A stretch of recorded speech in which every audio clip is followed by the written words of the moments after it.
Welcome to The Explainer. So if you're joining us today, chances are you know the feeling, that incredible pull-your-hair-out frustration of putting serious time and energy into learning a new language, only to feel like you're just stuck in the mud. You put in the hours, you study the flashcards, you download all the apps, right? But when it finally comes time to actually speak or even just understand a native speaker, you completely freeze. It's incredibly frustrating to work that hard and see zero real results. But listen, I want to validate exactly what you're feeling right now, because you are definitely not alone in this. And right out of the gate, I want to reassure you about something really important. Your lack of progress, it's not because you lack talent, and it is certainly not because you're not trying hard enough. So many learners work incredibly hard, but hit a wall simply because they're relying on ineffective, traditional methods. Think about it.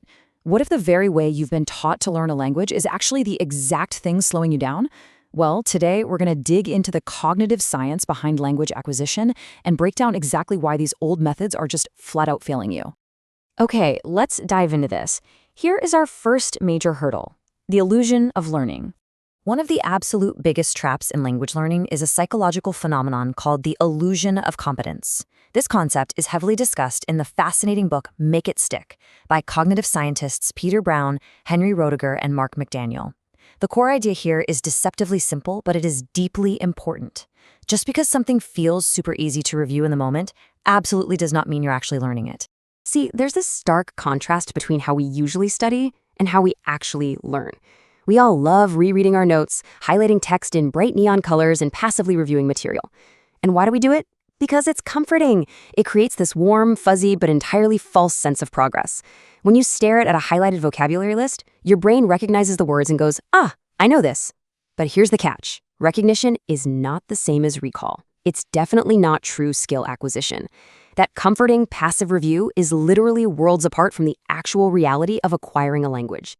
Which brings us right into mistake number 1, memorizing without contact.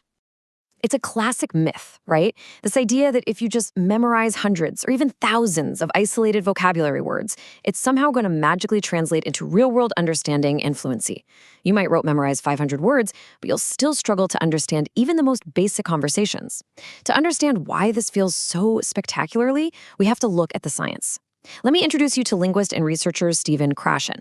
He's a major scientific authority in this space, and he firmly debunks the classic vocabulary list method. As Krashen points out, language is acquired through meaningful input. It is never acquired through isolated memorization. Actually, think of it this way. Your brain doesn't store a language like a dictionary. It stores it as a massive web of interconnected meanings. And this brilliantly illustrates the point. If you really want a word to stick in your long-term memory, it absolutely must be learned in context. We're talking about encountering words through actual sentences, engaging stories, and real communication. So instead of staring at a giant stack of isolated flashcards, you need to start learning vocabulary through content that you actually understand and, more importantly, content that you actually care about. All right, let's look at the second massive hurdle for learners. Mistake number 2, the grammar study trap. So many people hold on to this paralyzing belief that they must formally master all the grammar rules before they are, quote-unquote, allowed to start speaking. It literally keeps people stuck in textbooks for years. A lot of learners think grammar is the foundation of speaking, but the research, it suggests the exact opposite. Returning to Krashen's arguments, conscious grammar study actually plays an incredibly limited role in language acquisition. Grammar has a job, sure. It can help you monitor and edit your speech after the fact, but it absolutely, positively does not create fluency. True fluency only comes from exposure and usage. If you overfocus on grammar rules, you're going to be way too busy running mental checklists to ever speak naturally. And this leads us right into mistake number 3, relying entirely on passive learning.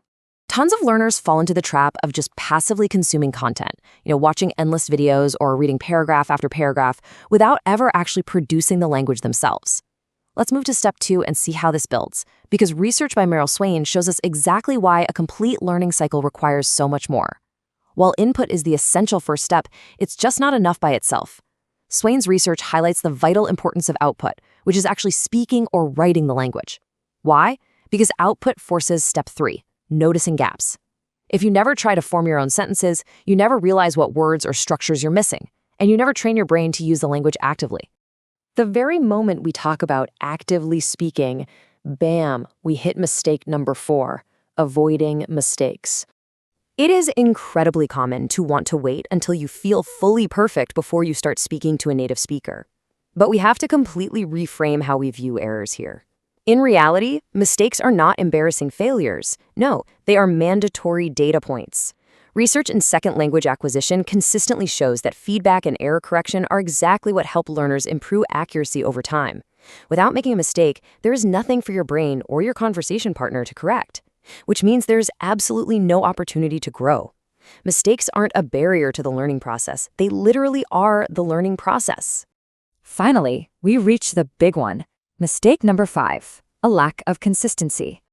We all know the exhausting cycle of intense study binges, right? Followed by weeks of total inaction because you completely burned yourself out. But if you look at research on habit formation, specifically work by experts like James Clear, the data is undeniable. Studying intensely for a few days and then completely stopping is far, far less effective than consistent daily practice. Small, repeated actions lead to massive long-term results. When it comes to rewiring your brain to understand a new language, consistency beats intensity every single time. A focused 15 minutes a day will vastly outperform a chaotic 5-hour cramming session on Sunday. So the crucial point is knowing what not to do is only half the battle. Let's look at the solution with the science-backed strategy. If you want to transform your strategy from a frustrating daily grind into a natural, scientifically backed progression, here are your 4 core takeaways. First, focus on understanding meaningful input. Find content you actually enjoy. Second, use the language actively through speaking and writing to expose your knowledge gaps. Third, accept that mistakes are a required part of the process, not a failure. And most importantly, stay beautifully, wonderfully consistent. Small daily efforts are your ultimate superpower here, because once you fix the method, the progress, it becomes entirely natural. So if you've been struggling for a while, let yourself off the hook today. It really wasn't your effort that was the problem. It was simply your strategy. You now know the proven, science-backed framework to move forward. Keep practicing, embrace those mistakes, and stay consistent.